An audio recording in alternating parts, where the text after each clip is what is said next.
శాసనసభ్యులు కూర్చొని డావోస్ పర్యటన గురించి పెట్టుబడుల గురించి చెప్పిన అంశాలను టీవీలలో ప్రసారం అవుతుండగా చూశాను. నేను చాలా మటుకు ఎప్పుడు చూసినా బాధ్యతాయుతమైన వ్యక్తులు మాట్లాడినప్పుడు పాయింట్స్ రాసుకుంటుంటాను.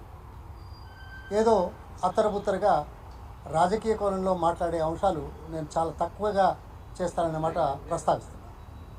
ఈ నేపథ్యంలో ఇక్కడే ఒకవైపు ముఖ్యమంత్రి, మరోవైపు సంబంధిత మంత్రి ప్రజల సాక్షిగా, మిత్రుల సాక్షిగా ప్రజల ముందుకు వెళ్ళే మాటల్లో వైరుధ్యాలు చాలా స్పష్టంగా కనబడ్డాయి. ఏమన్నారు ముఖ్యమంత్రి గారు? సరే, పెట్టుబడులు తీసుకురావడానికి విదేశాలకు వెళ్ళడం, కంపెనీలతో చర్చించడం ఇది కొత్తేం కాదు. సరే, ఎన్ని వచ్చాయి, ఎన్ని వస్తాయి, చివరికి ఎన్ని మిగిలాయి అనేది అది వేరే అంశం. కానీ ముఖ్యమంత్రి గారేమో ఇది అతిపెద్ద విజయం అని మాట్లాడాడు. సంబంధిత మంత్రి ఏమో అక్కడే పక్కనే మాట్లాడుతూ ఇది అంత పెద్ద విజయం కాదు అనే మాట మాట్లాడి, ఇవన్నీ పెట్టుబడులు వచ్చి ఆశించిన మేరకు ఉద్యోగావకాశాలు కల్పించబడ్డ నాడే అతిపెద్ద విజయం అనే మాట మాట. ఆయనేమో సంతకం చేయడమే అతిపెద్ద విజయం అన్నాడు. మంత్రి గారేమో పెట్టుబడులు వచ్చి ఉద్యోగావకాశాలు కల్పించిన తర్వాత మాత్రమే అతిపెద్ద విజయం అనే మాట మాట్లాడారు.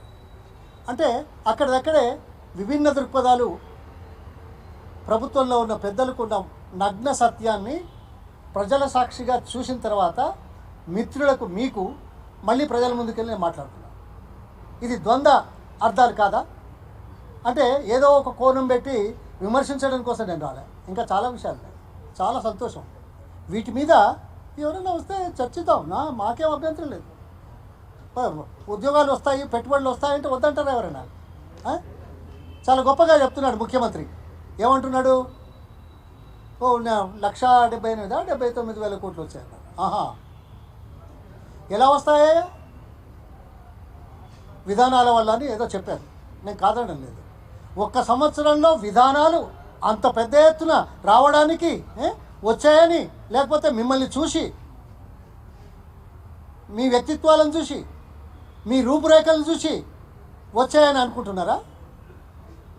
అట్లాగైతే మహారాష్ట్ర 18 లక్షల కోట్లు వచ్చింది. ఎందుకు వచ్చింది? ఆ ముఖ్యమంత్రి వచ్చి 6 నెలలు 8 నెలలు కూడా కాలేదు. కాగానే విధానాలన్నీ మారిపోయినాయా? కొత్త విధానాలు వచ్చాయా?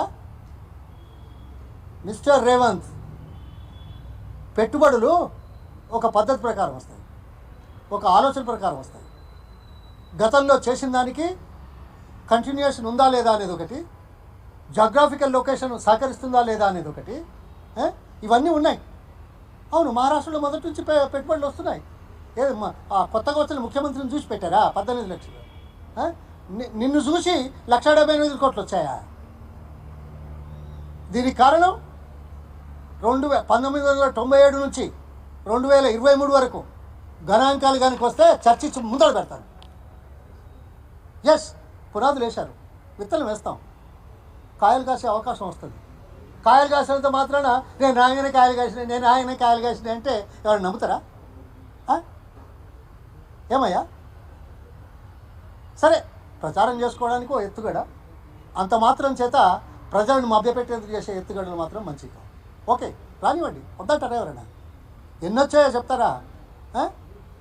తర్వాత ఇందులో ఎంతమంది ఐటీ కంపెనీల ప్రముఖులను మీరు కనీసం మర్యాదపూర్వకంగా కలుస్తామన్నా నెలల కొద్దీ కలవకుండా ఉన్న నగ్న సత్యాలు లేవా? అందుకోసం వచ్చిందా? మీరు కలవకుండా ఉండి ఎప్పుడో ఒకసారి ఇక్కడ కలిస్తే వచ్చింది అనుకోవాలా? లేకుంటే ఇంకేదైనా బ్లాక్మెయిల్స్ ఉంటే వచ్చారా? వస్తే మాట్లాడదాం. సరే, వచ్చి బ్లాక్మెయిల్ అయినా ఏదైనా పెట్టుబడులు అంటున్నారు, చాలా సంతోషం. కానీ